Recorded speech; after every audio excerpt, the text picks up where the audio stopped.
So great to be here with all of you today. We're really looking forward to this conversation, and we're just going to dig right in. Andrew really teed that up well. Inequality is off the charts. It's worse than it's ever been. Foundations are working hard to support community development, equitable finance, social mobility, but they can't do it all.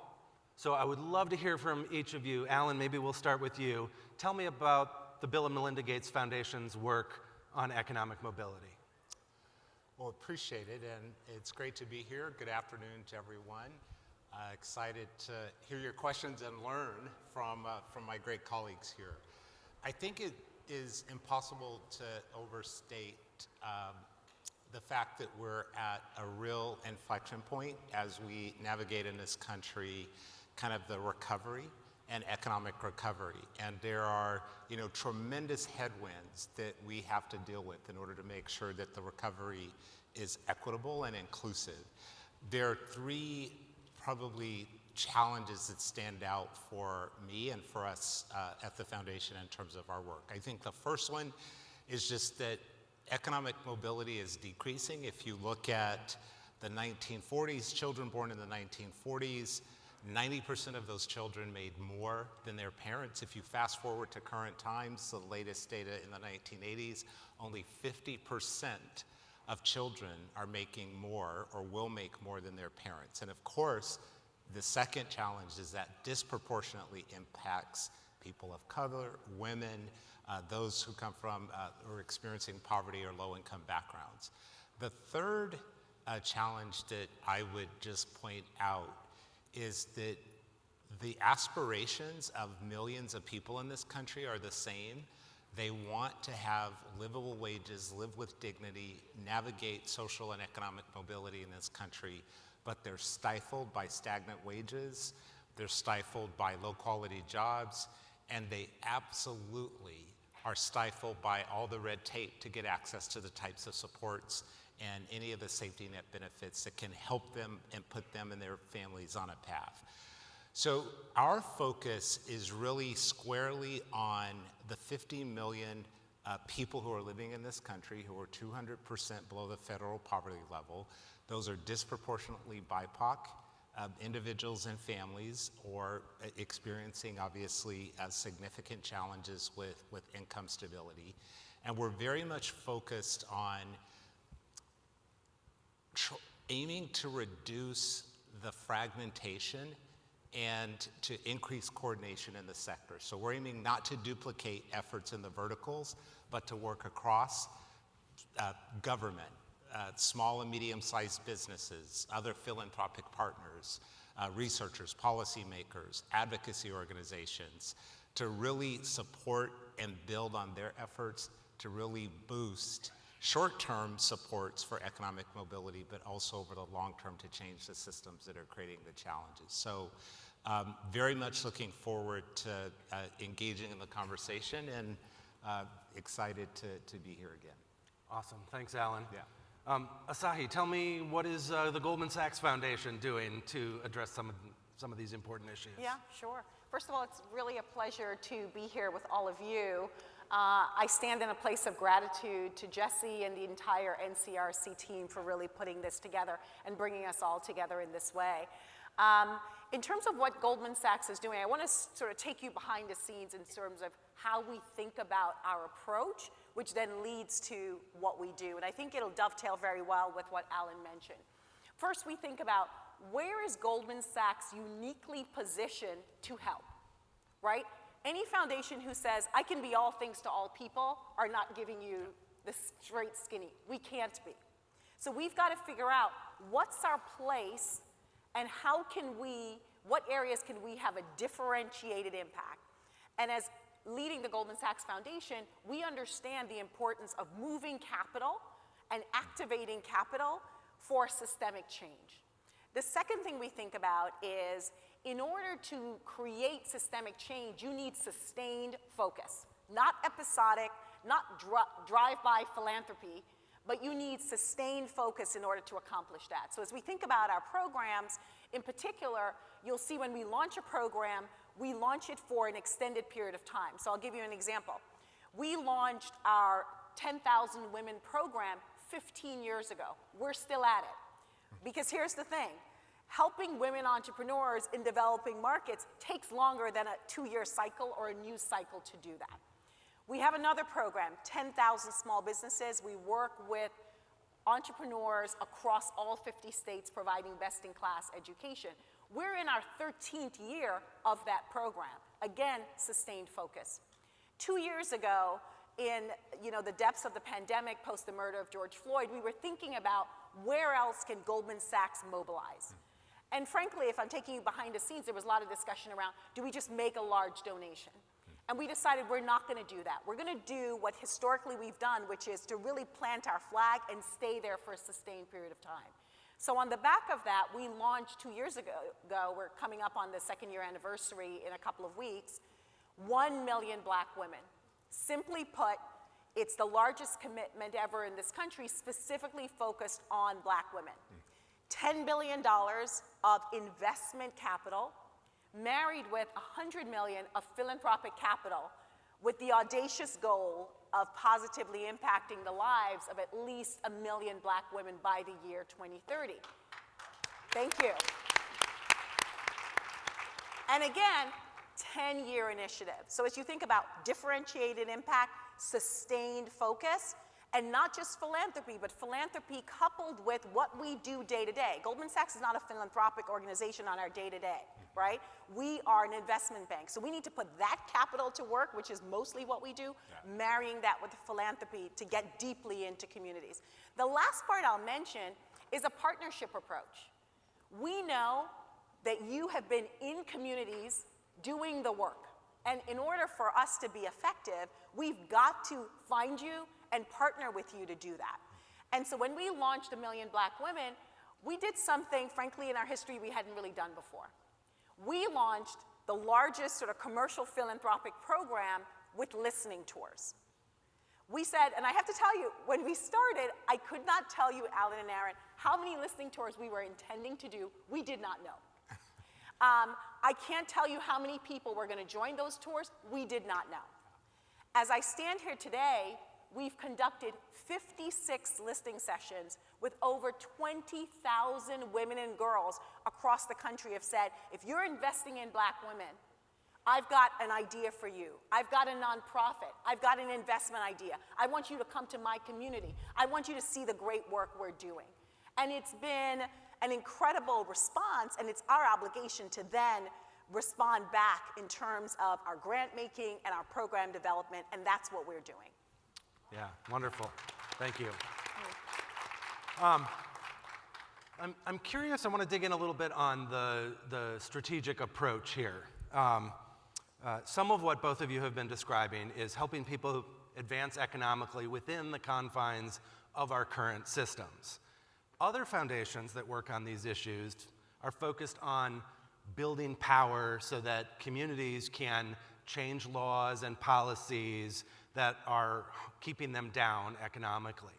I'm thinking of foundations like the Ford Foundation or the Omidyar Network's Worker Power Initiative or the James Irvine Foundation in California.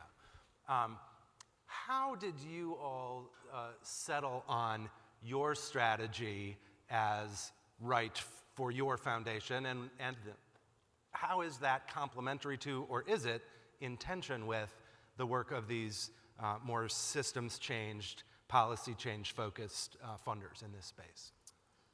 Well, I'd be interested in getting your thoughts on that too, what you see in the sector. But similar to you, we have a clear perspective on what our differentiated core competencies are. And so that shapes our strategy. And I would say it's a bit hybrid. So for example, we have partnered with the Irvine Foundation and the Ford Foundation in supporting pooled funding in the Family and Workers Fund to get resources to families and workers to really boost quality jobs, access to jobs, et cetera. So that's an example where we fundamentally think more capital has to go to the types of organizations and entities and communities that they engage in and fund. So that's an example where we pull capital. We're not trying to drive a specific strategic goal, but they know what they're doing. They have the relationships. They're proximal to the communities that we really need to support. And that's an example of how we approach it. A different example would be that maybe a bit in the middle is funding partnerships that we do with Cognizant, the Schusterman Foundation, a whole host of other foundations across the country that supports an organization called WorkRise. And WorkRise is an organization hosted at the Urban Institute, and its objective is to bring partners across policy and research, practitioners, advocates, to really both identify, test, and design ideas that are leading edge that many philanthropic organizations, including ours, wouldn't have necessarily funded or known about, but have the transformative power potentially to advance the labor force and labor markets of the individuals that we're trying to get to through our strategy. And that's where we see, okay, they're governed differently. They're governed by proximal partners. They decide where the resources go, and they identify the projects, the research organizations. They partner with the HBCU community to bring in students and researchers who have much more lived experience in understanding and solving the problem. So that's another example where we don't take the traditional approach you will see us take in some of our other strategies. We're pretty excited about it. We've been in this space for a very short time. We started with a 4-year commitment of roughly $200 million.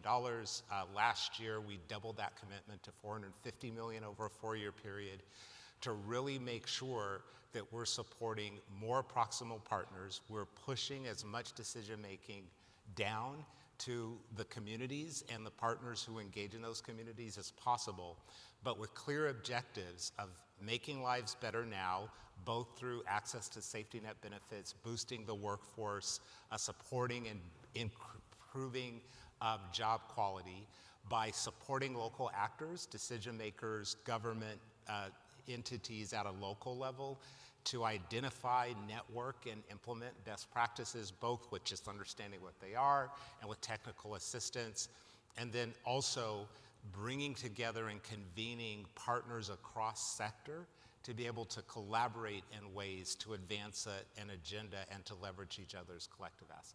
Yeah, thanks. Yeah. I mean, here's the way I think about it. The premise of your question is that sets up a dichotomy, right? There are these philanthropic organizations that are focused on sort of power change, system change. And then there are other philanthropic organizations or efforts that are focused on other areas. I would argue that there is no power change without activating capital, money, the economy. And that's what we do at the bank. So all of our initiatives ultimately will lead to power change if we're successful in moving money and markets and redistributing it. And frankly, I would say addressing where there's been a capital misalignment to opportunity. And I'll tell you a specific example. We have an initiative that's under 1 million Black women called Black in Business. And here's what we were noticing.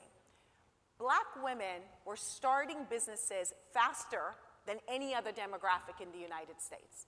So when you think about the entrepreneur as a guy with his hood and, you know, in the garage, think of replace that and think of that as a Black woman. She's starting businesses faster than any other demographic. However, what we were also seeing is that within 3 years, 97% of those businesses failed.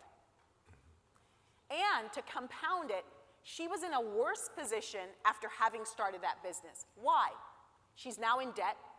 She's borrowed from friends and family. If she had a 401k, she borrowed against that, and that's now gone. And maybe she quit her job to put her full effort into that business. And so we stepped in and said, what if we could pull through all that grit and effort that it takes to launch a business? We were able to meet her when she started that business and be able to help her business grow and be successful. She hires individuals in her community. Entrepreneurs become community leaders and activists. We've seen that. The data supports it over time. And really have real economic change. That's our effort in Black in Business. If you know Black women entrepreneurs who would be eligible for Black in Business, send them my way in particular. But what that does is that's about power change, because all of a sudden, that entrepreneurs, or those hundreds of entrepreneurs so far, we've been able to work with 460, but we're making the program larger. They are becoming power centers in their community over time, job creators, innovators. And so I would argue that that form of philanthropy is about power and system change if we're able to get those. I want to get all 97% to being successful. We won't, but we're going to darn well do our best to do it, because they're putting in the effort, and it's on us to meet them where they are to help them grow. Yeah. Allan, I wonder if you could expand a little bit on the devolving some of the decision-making down to the community level. If there's been a rap on the Gates Foundation over the years, it's been that you are too driven by deference to experts.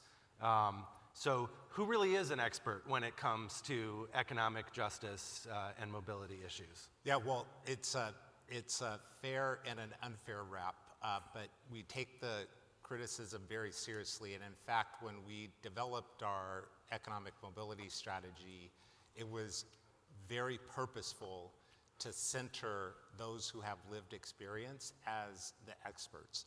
So our strategy was really sourced and developed from what we call the field, from the communities that know what they're going through and know what the types of solutions need to be. We worked with a partnership on mobility from poverty. It was made up of community members, researchers, policymakers, all who had equal power and influence. And they identified in kind of current terms what needs to happen in order to boost systemically economic mobility and opportunity. So the fundamentals of our strategy were not us kind of going to, Boston Consulting Group and saying, hey, what do you know? Or going to the research houses, but to really listen to the community. I participated in a lot of these discussions. There was a lot of debate and a lot of interrogation of some of the ideas and concepts, but the inspiration came from the community, and that is what shaped our strategy. So I'd say that's point number one. The fundamental part of the strategy and the anchors of the strategy were shaped by the community and the stakeholders who we're trying to reach. The second thing I would say is we are evolving our model to really work with partners who have an understanding of the communities that we serve, and that they center their views and expertise and experiences as central to moving and advancing the field. And we're deploying capital to those partners who can get much more resources out to local proximate partners to advance the work. An example of how we're trying to do this actually builds on your example. So when you look at where we really need to improve job quality, it is with small and medium businesses. And a lot of these small and medium businesses or small businesses are started by entrepreneurs of color, Black women, Latino women. And when you look at their success rate, we found exactly what you found. It's heartbreaking. And it's completely heartbreaking.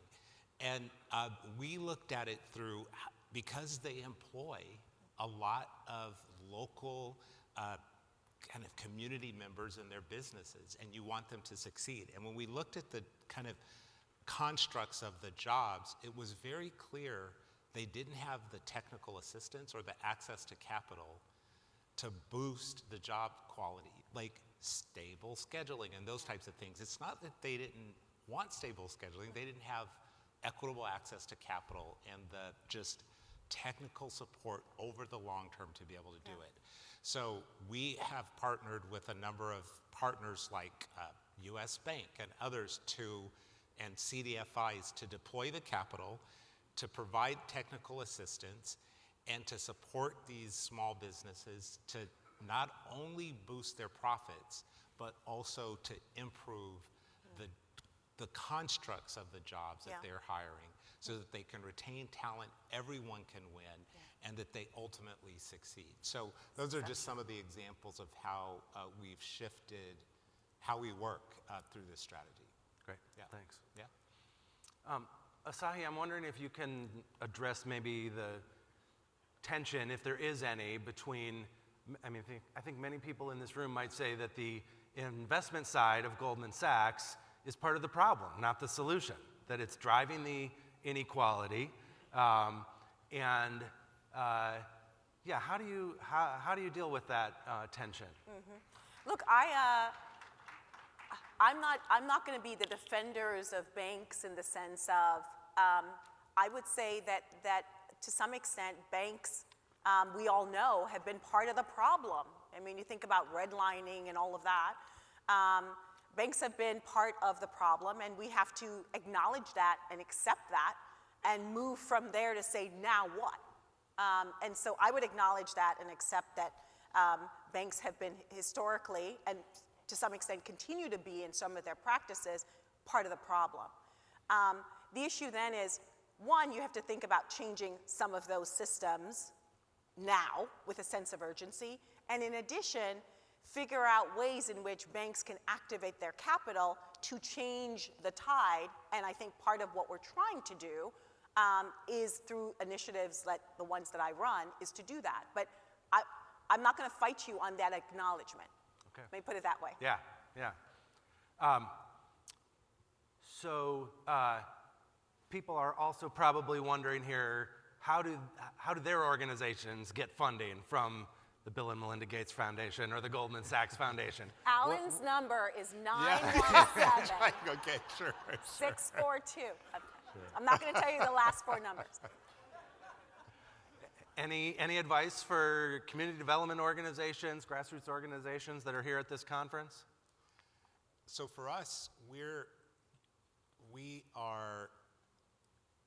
learned in the first phases of our strategy, we're not set up to make a lot of grants. We're just not set up at the foundation to do that. So we've been working to both build and support capacity building of a small set of partners who we will fund their capacity and capital flows to proximal partners to advance a common set of goals and an agenda.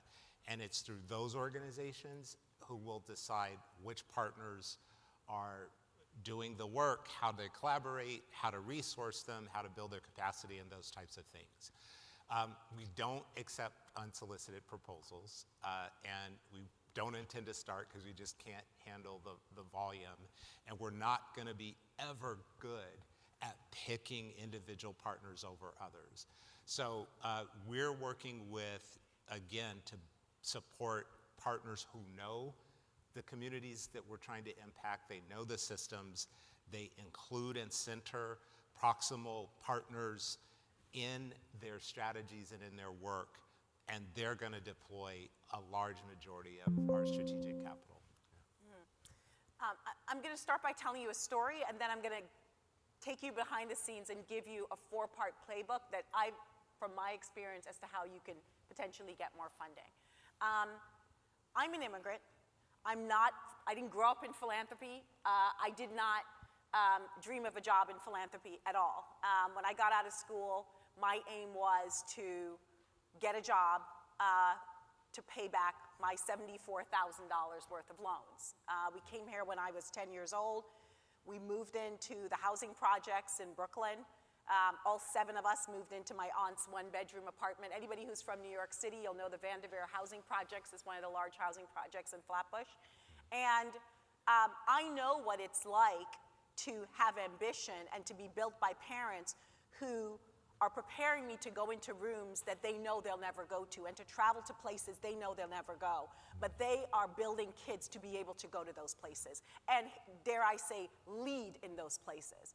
And so I feel intensely the obligation and the responsibility and, frankly, the mission that when I'm now in that place, to be able to lead in a way that is differentiated, that is equitable, and I hold myself accountable to that. Now, how does that play out in terms of giving funding?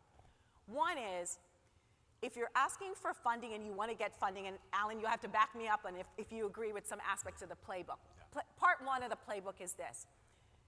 Do a real analysis around calibrating the org and what they're focused on and what you're focused on. What do I mean by that? If someone walks in and they say, I've got this I understand you've got this initiative, 10,000 small businesses, and I've got something related to small businesses that you need to know about in Philadelphia or in Tulsa or wherever the case may be. I'm going to listen, right? Because I am focused specifically on small businesses, and you can help me and Goldman Sachs to further this initiative that I'm doing. We have this initiative related to black women, as I mentioned. So if you can calibrate how what you're doing is aligned with the person that you're asking for funding with, that is like the door opener. They're going to listen. I had an amazing person come to me last week. I love the country of Cameroon, let me say that. And they really had this amazing project in Cameroon. I love Cameroon. I'm not able to work to do that particular project. It's not really as much aligned with the work that I'm doing, right? So that, I'd say, is number one. Number two is ask for more than just money. What do I mean by that? So maybe you're asking for volunteers. Maybe you're asking for somebody to sit on the board of your organization. Maybe you're asking for investment capital. Why? Because then you're giving me more tools to work with, right? I can activate some of our 40,000 employees to work with your organization, depending on where you're located. We have offices, in so many states around the country. I can have, work with one of our VPs or MDs and partners to try to be on the board of your organization. So where I'm going to try to give capital if I can, and it's mission aligned, but I've got other things in the suite that people sometimes don't ask for. Why is asking for employees important? Employees internally in corporations are activated. What do I mean by that? You get a few employees in a corporation that care about your organization and your nonprofit.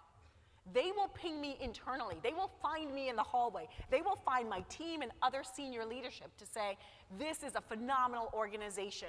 You're giving to these big guys over there. You need to know what they're doing. It's got an amazing leadership.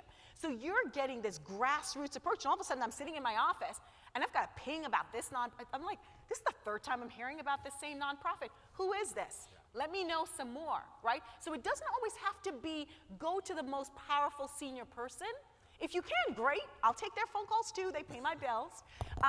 However, you can activate from the ground up or wherever you can get in that's particularly helpful that can do it. The board members are helpful as well because they know more about the organization. So I'd say, is this helpful at all? I'm like passionate about this. Okay, good. So one is calibrate mission alignment and see how that works. Two is figure out, ask for more than just capital. Ask for money. Money is important to do it. Three is, the real is relationships matter. So to the extent that you know someone in the organization, sometimes it makes it easier. That being said, that worries me, and that's something that I think about, namely, they're phenomenal people doing great work that I don't know and don't know anyone who works at Goldman Sachs. That doesn't mean that they're not doing great work. They just don't know. They don't have that entry point. So what we did is we launched an open RFP process, and we still have that. So figure out when these open RFP processes are, because that's when the corporation's like flinging open their door, right? And that's the point to be able to say, hey, I'm doing some phenomenal work here. You need to know about me. You need to know about the work that we're doing. We're committed. We're passionate about it. We need your help in terms of furthering the work that we're doing. So figuring out when those processes are. I had an amazing nonprofit contact me, but it was after our RFP process closed, and I was like, you're probably going to have to wait another cycle to be able to be a part of it. And so that's the other thing that I would say as well. I hope that's helpful. Yeah, that was great. Thank you. And really great to hear about the open RFP because one of the big trends that I've observed over the last 20 years is fewer and fewer foundations are accepting unsolicited proposals at any time. And that is a huge frustration to all of our nonprofit members. How do you get noticed? How do you break in? It's, I get it that it's hard to sort through all these applications, but it's very frustrating for a smaller nonprofit to feel like I can't even apply. Yeah, I agree with you. We do what we call grand challenges on specific problems from time to time. We do everything we can to broadcast when those are opening and closing. So we use a similar technique to try to discover and also encourage our key partners to do the same, who will have most of the capital in the future. One of my most exciting things, Aaron, that I have to tell you is I was able to give a grant to someone I met in a chat room, literally from one of our listening sessions. And she wrote this huge thing in the chat box. And we were reading everything, every chat that came in from our Million Black Women listening session. And I was like, we got to figure out who this woman is. Like, let's follow up. Contacted her. We were able to give a grant. So whatever in you have, like, maximize that opportunity to get noticed. Yeah. And on this same topic, thinking about the Mackenzie Scott open call that she just put out, terrific, $250 million grants going to be going to community-based organizations, and still some of the limitations on that are going to leave out a whole bunch of amazing organizations. She's got $1 million minimum budget size for a group to even be considered, audits for the last 3 years. And so my fear is that, BIPOC-led organizations in low philanthropic wealth states like Alabama and Mississippi and New Mexico, there are very few that have $1 million or larger budget. And I think they're going to see some challenges in moving money, and maybe they'll have to do another round of giving that is targeted to the smaller organizations, or other funders are going to have to step up to the plate, because those smaller groups play a really important role in the social change ecosystem as well. What questions do you guys have for each other? Well, I do actually have a question for you. What's your cell number to give to the group? I'm kidding you. But seriously, the RFP structure, I think, is really positive, and then we've learned some really tough lessons, because you always have, like, let's just say it's a $10 million or $25 million, whatever, pick a number. So you have sometimes hundreds of organizations doing tons of work to prepare and to be quote unquote competitive for it, when it's going to be 25 organizations or 30 or some subset that are ultimately selected. My sense is that we in philanthropy can do a better job to, one, make that more equitable, because if you have more capacity, you're able to do things that other organizations that just don't have and haven't been invested in can't. But if you have lessons learned on reducing the burden, making it more equitable, I'm just curious, because you've done so much directly with stakeholders. How have you learned It's an awesome question. So everything I learned most recently through the listening sessions. Sure. And so what were these women saying, heads of nonprofits, loud and clear? One is multi-year grants. I love a one-year grant, but I need multi-year funding, one. Two is, they were saying, I want unrestricted funding. Three is, I want trust-based capital, patient capital, because it's going to take me a while to do all that I am doing, and I want trust-based capital. Three is, you should look at, they were telling me, Asahi, make sure you're looking at the leadership of these nonprofits that you're giving to, whether the leadership of the organization is reflective of the communities that they're serving. Was another thing that they said. The other thing they said is, all that paperwork, I need to hire 3 people to do all that you guys are asking me to do. And that's not a good use of my time. And so when we did our most recent RFP process, we literally made it like 5 questions, and we timed with the team how long it would take a nonprofit to do it. And we did a 2-part process. The first part is, you literally had like several yes/no questions. Who's the leadership of your organization? What are you serving? Da, da, da, da, da. If you didn't get past that stage, there was no need to submit a doc, do this, do that. Right? Because your time's valuable, and you don't want to be pouring into a bottomless pit if you're not going to get a result back, right? You know that there's a certain amount of hustle, and you don't know exactly where it's going to lead, but you want to pursue your efforts towards where you think it's going to actually give you a result. And frankly, we do too. So we said, well, why don't we do this two-part process? And then if you make it to phase 2, then you're pretty likely to get a grant. And we'll make that phase 1 some very quick questions that you can just knock out in 5 minutes and be done with it and say, be well. Similar lessons, good. I would love to sort of ask you, it's a weird question, but I've been using ChatGPT more and more and reading more about it.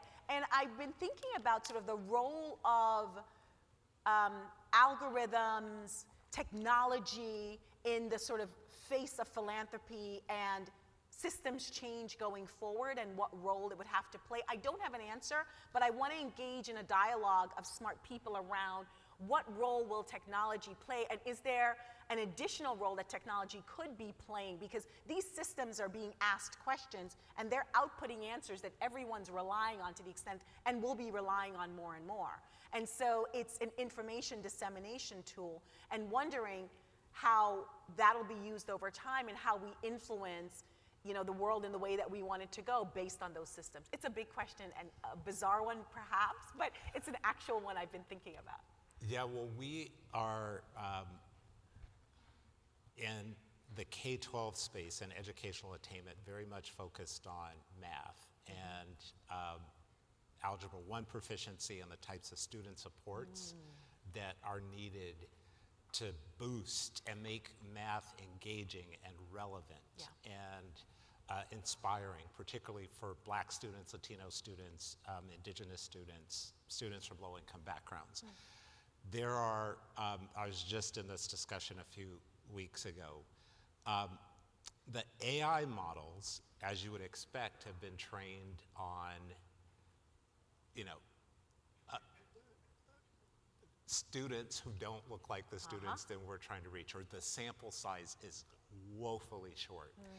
So one role for philanthropy, we see this as one of the things that we can contribute, is to broaden the machine learning models so that they include the students that we're trying to serve, because it's only going to produce and provide answers and responses and supports for what you put in. And seriously, some of the, for example, early learning voice samples are middle class, mostly white learners. So how are you gonna support the students, the wider range of students, Black students, Latino students, et cetera, if you don't have the training data to support the learning models in a way that's equitable and will generate equitable outcomes? So one of the roles, so I personally believe, and we believe at the foundation, this will likely be one of the transformative times that we see, but it will be grossly inequitable if we don't all double down to make sure that not only the models, the access, the cost, all of the things that will come forward with this are accessible by partners. Another example is we're getting a lot of requests for partners on how to use these algorithms, and there's not enough technical assistance or talent. So how do you give talent to the partner who you wouldn't necessarily be on your radar screen and make those resources available that are more equitable and accessible? So those are two of the things that we're trying to do. I love that, and it's smart the way you're thinking about it, because I fear that, now as it's becoming more prevalent, we can narrow that gap before it starts, versus waking up in 5 or 10 years and be like, oh, there's another gap. It's sort of like, okay, we can see it's going to start to gap, and how do we get in there before? I see our timer has flashed to 0 here. There is one quick question from the audience. How badly has the value loss in the equities market impacted giving levels for large foundations? I will say from my perch, it's not yet really affecting the giving levels of large foundations, because most of them are using the 12-quarter rolling average to calculate their payout rates. But if the markets stay down for an extended period, we're going to start to see some pullbacks from perpetual foundations, and that worries me, frankly. Any thoughts on this? Sure. We have the benefit of having a living family and living donors, and they have just committed that they are not going to decrease the payout. And in fact, They both announced that our payout will move from where it was last year, which is roughly $7 billion across the global initiatives domestically and global initiatives, to roughly $9 billion. So irrespective of how the markets perform, they're committed to doing their part to shift equitable outcomes across the globe, and they've just decided we're not going to be tied to the performance of the investments. Yeah, similarly, we are committed to this work at the levels that we described, and we're not going to change course on that. Yeah. Great to hear. Yeah. Well, thank you both for being part of this conversation. Absolute pleasure. So good to see you.